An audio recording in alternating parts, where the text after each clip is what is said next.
It's a very big jumbled field right now, big and jumbled, both. How do you rate the place that Jeb Bush has now in this? Is he a front runner? Is he a dominant figure? I think this is the most open Republican nomination since 1940, when you had Taft and Dewey were the front runners until the fall of France to Nazi Germany, and all of a sudden Wendell Willkie gets nominated. And nobody would have picked Wendell Willkie in January.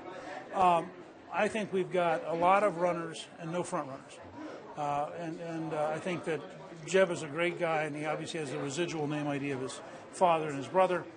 Mitt ran last time. He has the residual name ID of running last time. So if you were to say just based on polling data or based on money raising, those two guys are formidable.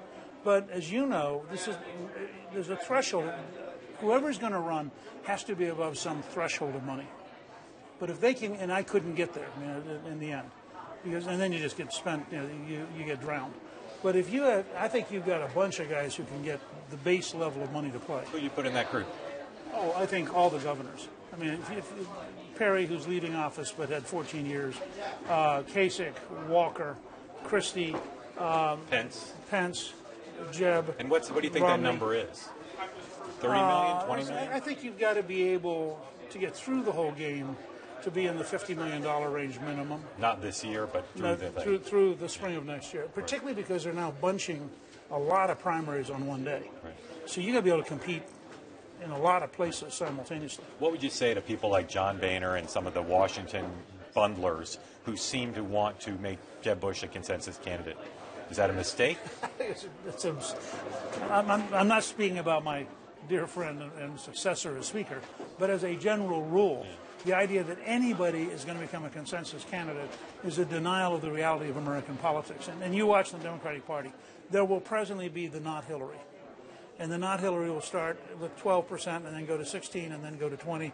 And all of a sudden you guys in the press are going to be going, wow, look what's happening over here. Who do you think the most likely person to be that person is? Oh, everybody laughs when I say it. Yeah. Jerry Brown. Yeah. I mean, if Jerry Brown decided to run tomorrow morning. I think he's one of 3 people who could beat her, but I don't think he'll do it. Well, we'll see. He doesn't have your energy. Oh, no, but he is one of the smartest people I've ever met. I mean, and he has California. Yeah. No, I agree with you. I think if he got in, he would be formidable. Who are the other two? I think Al Gore could beat her, maybe. Wow. And I think Bob Kerrey could beat her. There'd be something really interesting if Gore and Jeb Bush both ran. I don't know what that would mean, but it would be. Can you? I know you're friends with a lot of the people who are thinking about running. Can you enunciate a rationale for another Romney candidacy? I think he's got to do it. I don't, but I think that he's got to get away from why he wants to run and get to why he wants to serve. Right. And if he can't do that, he shouldn't run. He seemed to start doing that in his RNC speech. Well, and I think he's really got to think about that and work on that. I've been surprised at how he started rolling out before he finished thinking it through. Right. Because he's a very good planner and a very careful guy and a very methodical guy. And he clearly will be a very formidable candidate if he decides to run. I mean, nobody should underestimate him. I agree with that. We haven't talked about Mike Huckabee yet, one of the speakers today. How formidable, as someone who's won these caucuses before, do you think he will be in this process, particularly in Iowa? I think Mike has raised the right question because I was with him in 2008. We were traveling around doing some stuff. And I would see Mike, and he'd be out there by himself pulling his carry-on suitcase. And he had a good run. But he also learned that, just as I learned in Florida, when he finally got into the big game, he didn't have the resources and the momentum. So I think Mike, having said he's got to get pledges in the $25 million range or he's not going to run. Right. I think that's very smart because he's a guy who has, as people tend to forget, it's not just that he was a Baptist preacher. He was a very successful governor. He's had a very successful show on Fox. He's done, there's a base for him that's real, best-selling author. And he's very likable. Yeah. He knows how to campaign at a tactical level one-on-one, which helps you in a lot of these states. But he also understands that he has historically not raised money. Right. So I think the key for him is going to be, come June 1, there's enough pledges there for him to run. And if not, my prediction is he will not run. There's another issue that came up with him and came up with you in your campaign. It hurts underfunded candidates when you get attacked, not just not enough money to respond, but the right ability to sort of avoid the psychological trauma of being attacked and having things said about you that you think are wrong. This is a field with some first-time candidates in it.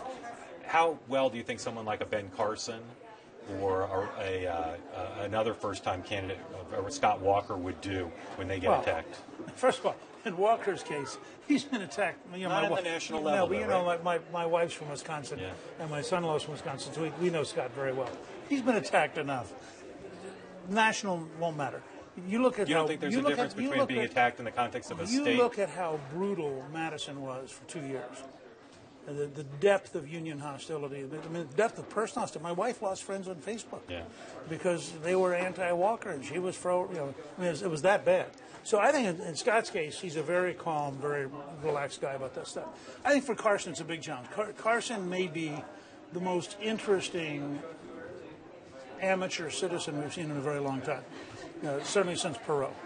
And there's some evidence in this state that he actually is beginning to build a real base. Yeah. The key to him will be the morning the media takes him seriously. Has he been trained well enough that he can flow with it and not just shatter?